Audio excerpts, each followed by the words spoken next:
Perkenalkan, nama saya Wahyu Diandana, biasa dipanggil teman-teman Wahyu, dari Universitas 11 Maret Pendidikan Teknik Bangunan dengan NIMKA 1521062 dan kelas B. Terima kasih.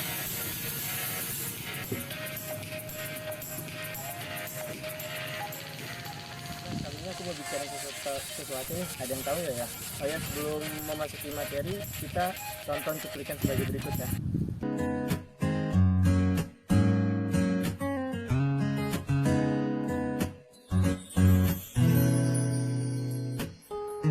Asasi manusia dapat diuraikan dengan pendekatan bahasa, yaitu kata hak merupakan unsur normatif yang berfungsi sebagai pedoman perilaku untuk menjamin adanya peluang bagi manusia dalam menjaga harkat dan martabatnya.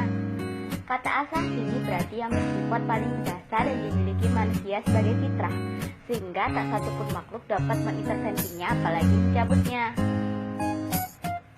Secara istilah, beberapa tokoh dan praktisi hak asasi manusia memiliki pemahaman akan makna HAM. Berikut pendapat para tokoh.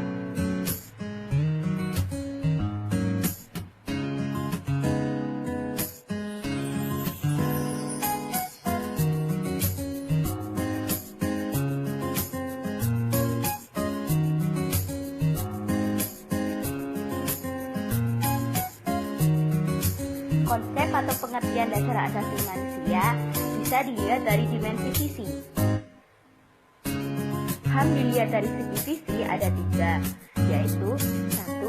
Visi filsafati, 2. Visi yuridis konstitusional, 3. Visi politik. Sekian penjelasan dari pengertian HAM. Terima kasih.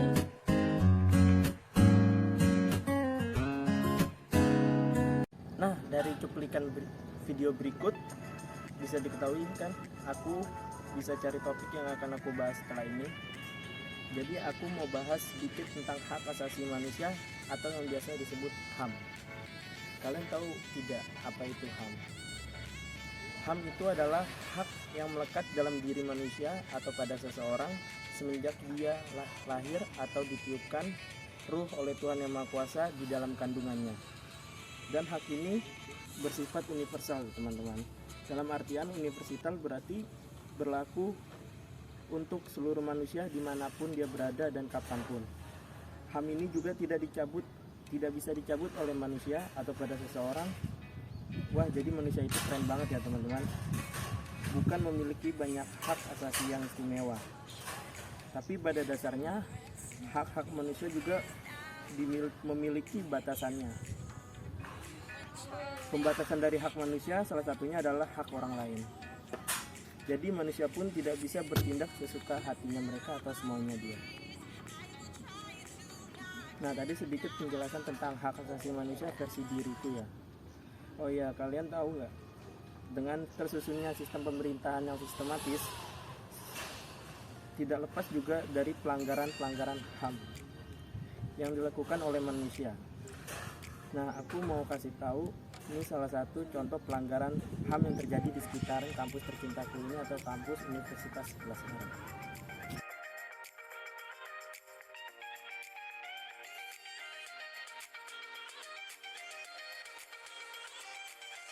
Nah, ngeri banget gak sih dengar kasus tersebut? Bisa-bisanya ya orang tersebut bunuh kekasihnya sendiri yang lagi hamil anaknya sendiri juga, teman-teman. Aku jelasin sedikit kronologinya ya, teman-teman, dengan kasus tersebut.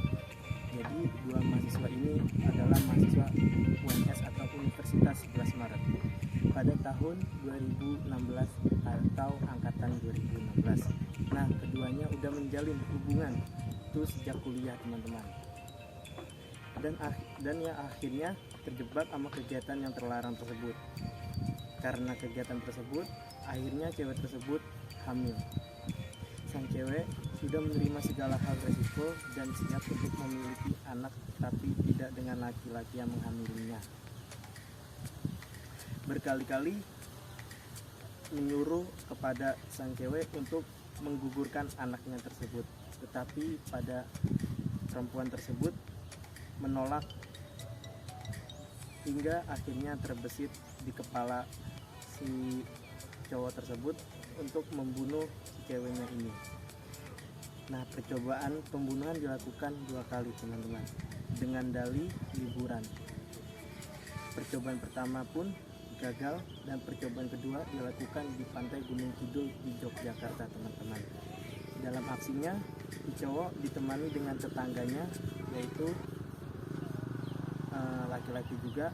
Bahkan sadisnya, sebelum menjatuhkan si ceweknya tersebut di tebing, si cowok tersebut sempat-sempatnya bersama tetangganya memperkosa ceweknya sendiri, dan akhirnya didorongnya cewek tersebut dalam keadaan tanpa busana. Sungguh sangat keji ya teman-teman. Nah, menurutku ini ya, yang dilakukan si cowok tersebut adalah melakukan pelanggaran HAM atau hak asasi manusia. Yang dilanggar itu yaitu hak untuk hidup. Bahkan dirinya telah membunuh 2 jiwa. Yang disebut dengan 2 jiwa itu, yang pertama ibunya, yang kedua dan anaknya. Sangat keji sekali. Anaknya dalam kandungannya ya teman-teman. HAM yang dilakukan si cowok tersebut terbilang tidak bertanggung jawab sekali ya teman-teman. Menurut saya, pelaku tersebut harus diberikan hukuman yang sesuai dengan perbuatannya. Banyak hal buruk yang ditimbulkan karena perbuatannya, yaitu bisa menimbulkan fitnah dengan tetangganya atau yang lain-lainnya. Tidak hanya nama dirinya sendiri yang jelek, bahkan nama alma mater Universitas 11 Maret menjadi jelek dengan sudut pandang orang lain. Jadi pihak kampus harus tegas untuk mengeluarkan si cowok tersebut dengan paksaan yang semestinya, dan tidak peduli dengan alasan apapun pada cowok tersebut.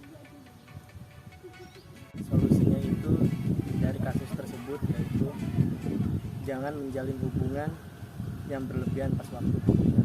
Kalian itu boleh menjalin hubungan pas waktu kuliah, itu boleh, itu hak kalian. Karena dalam artian berlebihan itu jangan sampai mengandalkan pada pihak perempuan kalau belum bisa bertanggung jawab seperti itu. Karena bisa menimbulkan permasalahan yang besar di keluarga kalian.